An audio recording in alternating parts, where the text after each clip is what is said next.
तीन फितरी कवानीन जो कड़वे हैं लेकिन हक हैं। पहला कानून फितरत, अगर खेत में दाना ना डाला जाए तो कुदरत उसे घास फूस से भर देती है।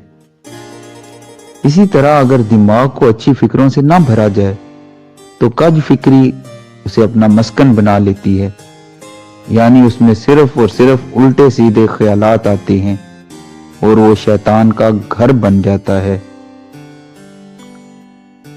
दूसरा कानून फितरत, जिसके पास जो कुछ होता है वो वही कुछ बांटता है।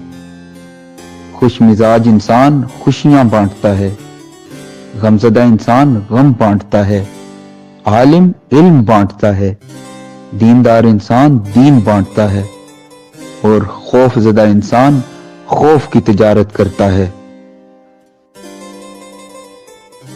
तीसरा कानून फितरत, आपको जिंदगी में जो कुछ भी हासिल हो उसे हजम करना सीखें, इसलिए कि खाना हजम ना होने पर बीमारियां पैदा होती हैं।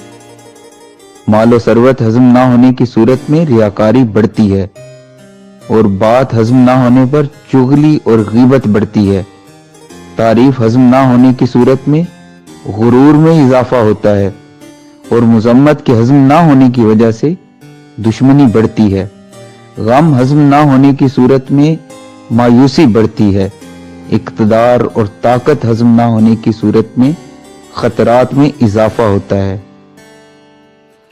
अपनी जिंदगी को आसान बनाएं और एक बामकसद और बाखलाक जिंदगी गुजारें और लोगों के लिए आसानियां पैदा करें। हमेशा खुश रहें और खुशियां बांटें।